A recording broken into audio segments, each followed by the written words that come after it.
I'm Curtis Robb. I'm a clinical lecturer here at the Royal Orthopaedic Hospital, and today I'll be running through the foot and ankle examination. We have our patient, and it's important to begin with inspection. Assess if the patient has any walking aids. Have a look at their shoes for patterns of wear, their spine for any evidence of a spinal deformity or a hairy patch which may indicate a spinal dysraphism, and the legs for the overall limb alignment. Sarah, could I ask you to stand up, please? For the leg alignment, you should look for any varus or valgus. You should then ask the patient to take a few steps so you can have a look at their gait pattern. Would you like to do that for me? When this is done, you should look to see if they have the three rockers of gait, which are heel strike, mid stance and toe off, ensuring that they are symmetrical and even throughout.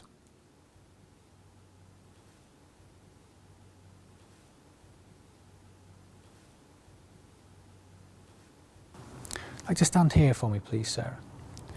You should also then assess the foot in a functional weight-bearing position, having a look at the overall foot alignment, any signs of pes planus or cavus by assessing the medial longitudinal arch, and the forefoot alignment for any hallux deformity and any deformity of the lesser toes. Of course, you should always assess for any scars, swelling or erythema.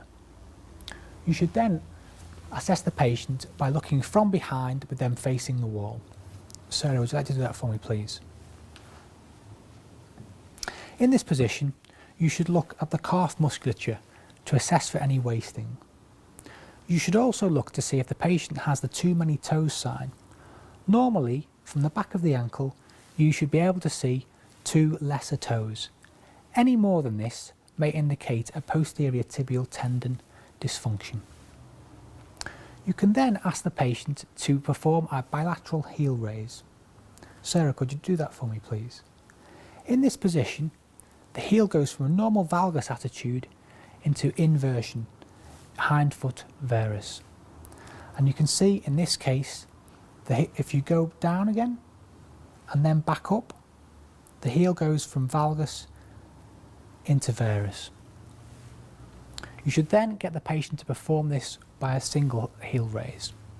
Could you do this on your left leg, please, Sarah?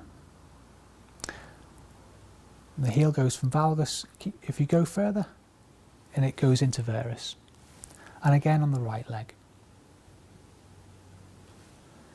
Any problems with this may indicate either a neurological, a muscular, or a posterior tibial tendon dysfunction.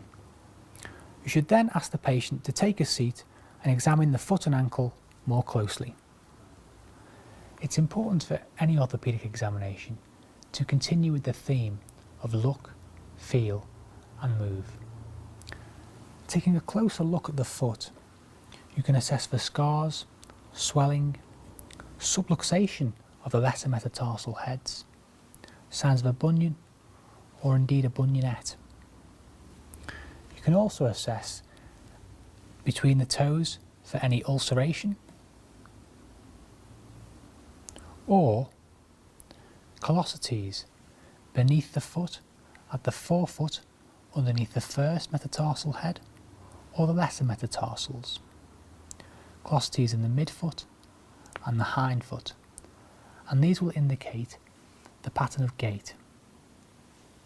You should then ask the patient if they're painful anywhere and then move on to feel. Feel around the tendo Achilles for pain. Feel around the peroneal tendons, the lateral malleolus,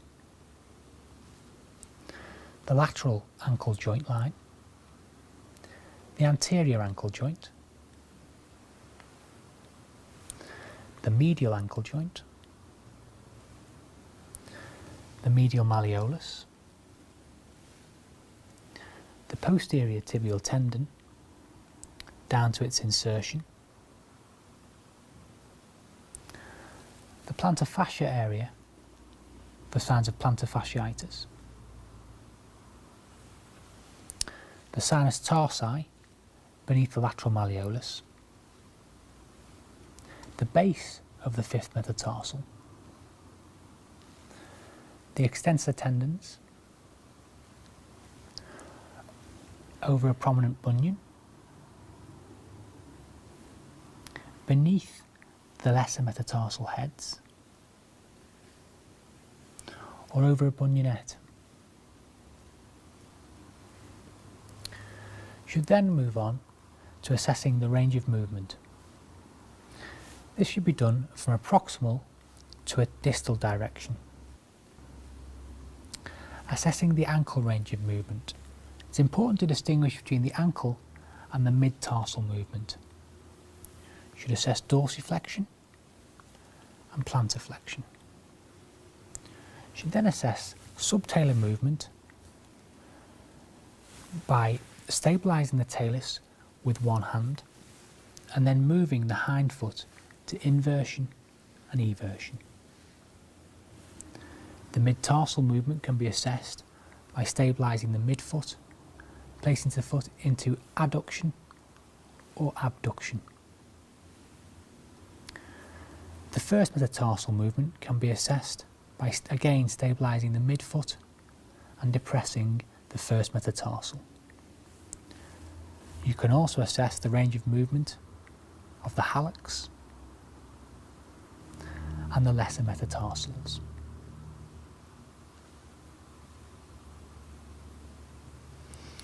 Moving on to assess the tendon function. The posterior tibial tendon can be assessed by getting the foot into a plantar flexed and inverted position. Here you can see that the posterior tibial tendon is working nicely. Explain to the patient to hold that foot in that position and hold it like stone. You can then resist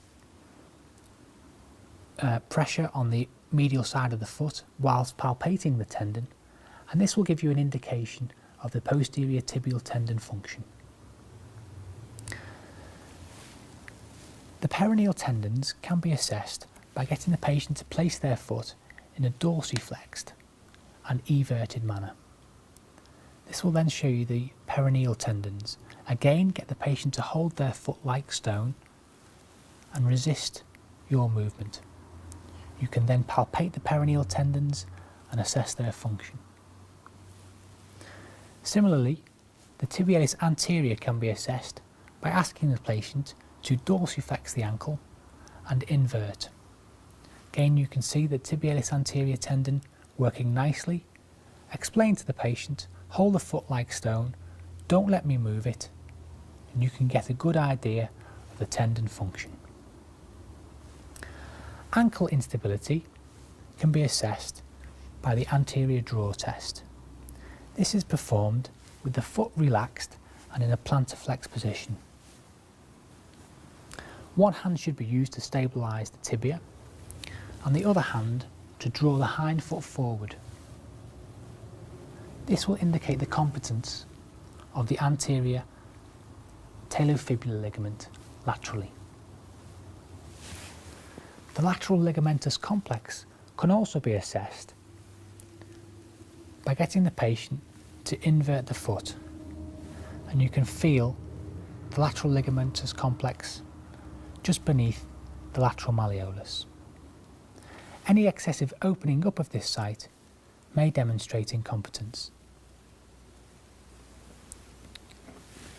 Any signs of osteoarthritis at the first metatarsophalangeal joint can be assessed by the axial grind test. This is a painful test, so you should be careful and always check the patient's face whilst performing it. You axially load the hallux and grind the first metatarsophalangeal joint, assessing the patient's face to make sure that they're not in undue pain. This will be an indication of hallux rigidus. You can also assess the tendo Achilles function, and this should be performed by doing Simmons manoeuvre. The patient should be prone, and you should have the foot in a relaxed manner. You should then passively squeeze the calf muscle, and you should see plantar flexion of the foot, provided the tender Achilles is intact. Should there be a rupture of the tender Achilles, the foot will not plantar flex when the calf is squeezed. When the calf is squeezed, you can see here the tender Achilles is functioning as the foot is going into plantar flexion. Finally, if you do have a patient with a pes cavus deformity, in all likelihood they will have a hindfoot varus abnormality. The flexibility of this can be assessed with the Coleman block test. Here again we have our patient with a hindfoot in varus. You then position the patient on a wooden block and allow the first metatarsal head to be depressed, and then you can see that the hindfoot goes from a varus into a valgus position, and this indicates that the hindfoot is flexible and there's movement at the subtalar joint. As with any orthopaedic examination, you should always assess the vascular and neurological status to complete your examination.